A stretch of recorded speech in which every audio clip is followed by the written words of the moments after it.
Merhaba, bu defa sizi alıp bir gezginin hiç dokunulmamış, tamamen kişisel not defterinin arasına götürüyoruz.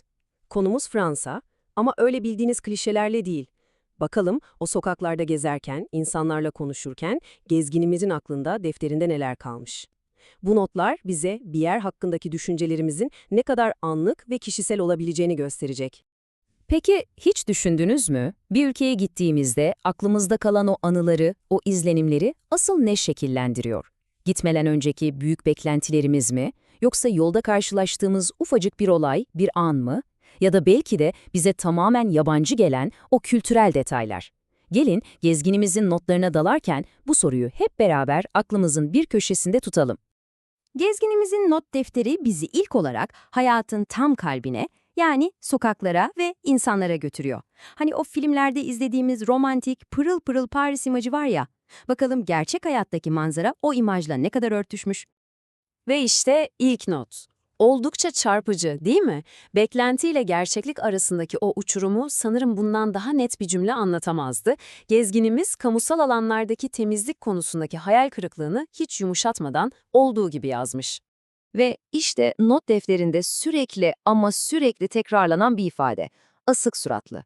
Gezginimiz orada karşılaştığı genel ruh halini, o sosyal atmosferi bu iki kelimeyle özetlemiş gibi. Bu tanım onun Fransız misafirperverliğine dair bütün algısını temelden sarsmış anlaşılan. Notlar derinleştikçe karşılaştığı durumlar da ilginçleşiyor. Düşünsenize, İngilizce bildiklerini anlıyorsunuz ama sizinle konuşmaktan kaçınıyorlar. Misafirperverlikten pek eser yok diyor. Hatta daha da ileri gidip kasıtlı olarak yanlış yol tarif ettiklerini iddia ediyor. Bütün bu kişisel deneyimler üst üste binince gezginin zihnindeki Fransa portresi de yavaş yavaş şekillenmiş haliyle. Şimdi bir sonraki bölüme geçelim. Peki bu sosyal gözlemler bir turistin pratik deneyimlerine, yani gündelik hayatına nasıl yansımış? Çünkü biliyorsunuz bir geziyi unutulmaz ya da tam bir kabus yapan şeyler genelde bu küçük anlardır. Ve tabii ki geldik her turistin en hassas olduğu konulardan birine, maliyetler. Gezginin not defterindeki ifade çok ama çok net. Restoranlar inanılmaz pahalı. Bu durum yemeğin lezzetinden tamamen bağımsız olarak tüm gezi bütçesini ve genel keyfi doğrudan etkileyen bir faktör olmuş gibi duruyor. İşte burası çok ilginç. İkonik Eyfel Kulesi hakkındaki hisleri tam bir gelgit.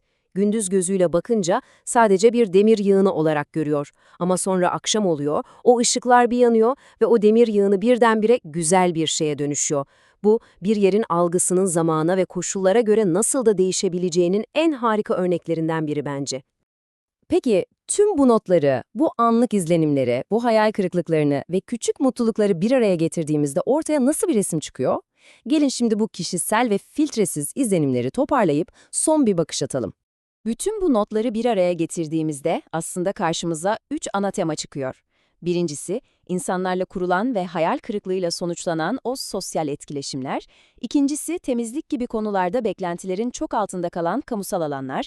Ve son olarak, Eyfel Kulesi'nde gördüğümüz gibi hem cebi yakan hem de bir anı bir anını tutmayan kararsız deneyimler. İşte bu son derece kişisel notlar bizi en baştaki o büyük soruya geri getiriyor. Bir gezginin birkaç güne sığdırdığı anlık izlenimler, bir kültürün, bir ülkenin bütününü ne kadar anlatabilir ki?